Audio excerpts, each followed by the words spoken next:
I've been fully briefed on the Brown University situation, what a terrible thing it is, and all we can do right now is pray for the victims and for those that were very badly hurt, it looks like. Brown University is at the center of a deadly shooting. Ice panic is spreading across Rhode Island, and President Trump is openly blaming the school, not the FBI, for what's not being said. 2 students are dead, 9 more are injured, and days later, the most powerful university in the state still hasn't explained how this happened, why cameras failed, or why digital footprints connected to this case are quietly disappearing. This isn't just about a shooting anymore. It's about who's being protected, who's being questioned, and why federal agencies are suddenly everywhere, from snow-covered yards to courthouse hallways.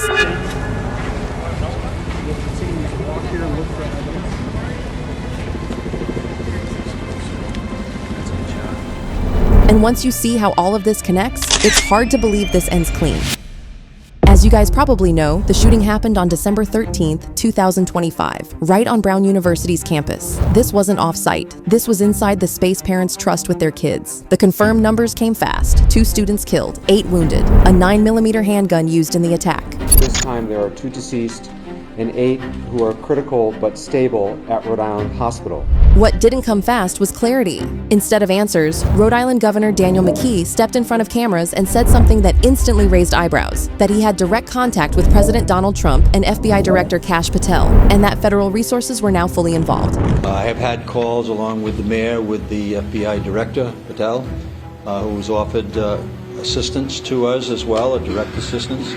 I just received the call from the President Trump as well, expressing the same type of urgency and the same type of offers to respond to us in a way that we, 1, keep people safe, but also 2, we're going to make sure that we catch the individual that brought so much suffering to so many people. Now, governors don't emphasize presidential contact unless there's pressure. And that pressure didn't come from Twitter. It came from parents, donors, and lawmakers asking the same thing at the same time. How does a multi-billion-dollar university lose track of a mass shooter? And that question only got louder when the FBI made its next move. Within hours, the FBI released surveillance footage tied to a person of interest, not a suspect. No name, just movement, clothing, and timing.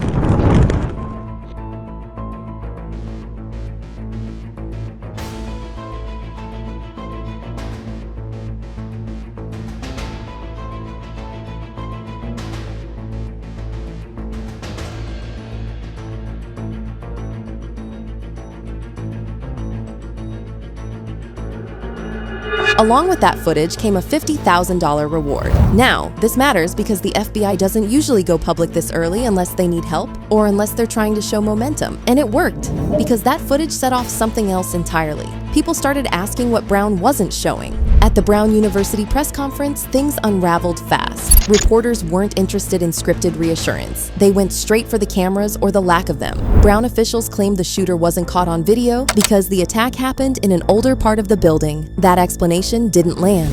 One reporter directly pointed out that Brown has facial recognition cameras across campus and asked how a shooter could move through a building unseen. You're lying to the press over here. They have facial recognition.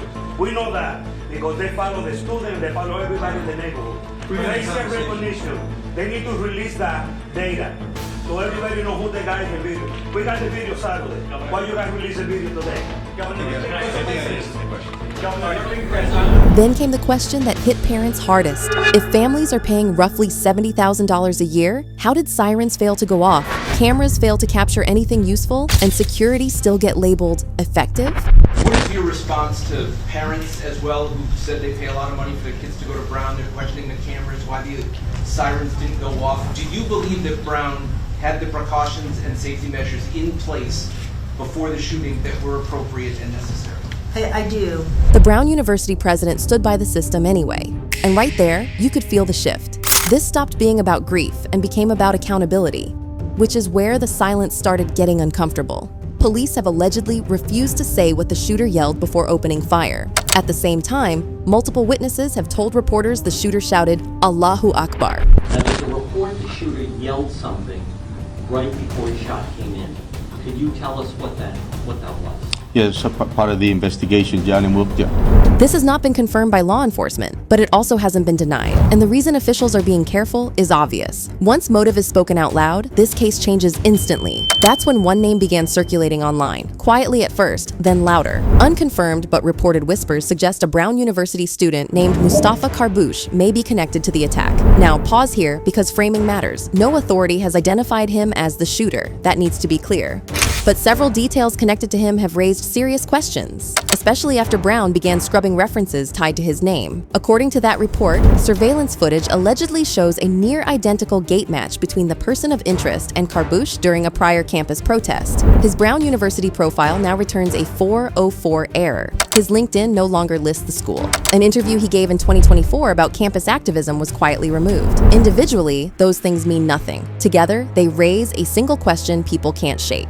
If he's unrelated, why erase him? And that question followed officials into every press briefing after that. Then another detail surfaced that pushed this story further into dangerous territory. Journalist Mark Halperin reported that one of the victims, 19-year-old sophomore Ella Cook, who served as vice president of Brown's College Republicans chapter, may have been specifically targeted and shot multiple times. That information is unverified and based on witness accounts, but it matters because of what it suggests. If this attack was politically motivated, it explains the silence, it explains the caution, and it explains why this case suddenly became national. The FBI later confirmed the weapon used was a 9mm firearm, and that's when online investigators found something else. A verified buyer named Mustafa K left a 5-star review for a Breek Arms 9mm muzzle brake last year. Is that proof? No. Is it enough to justify investigation? Absolutely. And based on what happened next, the FBI clearly thought so. Federal agents were filmed combing through snow-covered yards in Providence, searching for anything left behind, footprints, DNA, discarded items. There's that team as well. They're doing the exact same thing across the street. This wasn't symbolic. This was urgent. Agents don't sweep neighborhoods like that unless they believe evidence was dumped fast and nearby. And while that search was happening, President Trump finally addressed the situation directly. When Trump was asked why the shooter hadn't been identified, he didn't hesitate. He said this was a school problem, not an FBI problem. You really have to ask the school a little bit more about that because, this was a school problem. They had their own guards, they had their own police, they had their own everything, but you'd have to ask that question really to the school, not to the FBI. We came in after the fact. And that statement alone shifted the narrative. Trump didn't accuse anyone outright, but he made it clear where he believed the failure happened. And that put Brown University in an even tighter corner. At the same time, something else was happening across Rhode Island. ICE activity spiked. A courthouse intern was mistakenly detained. ICE-related arrests and accidents flooded social media. Officials began warning about public safety and enforcement failures. What agency are you with? What agency are you with? They're a waste of taxpayer dollars.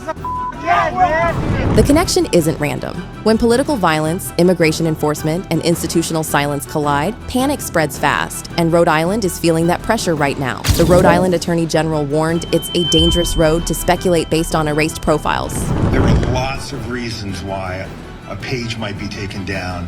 It's easy to jump from someone saying words that were spoken to what those words are, to a particular name that reflects a motive targeting a particular person. That's a really dangerous road to go down.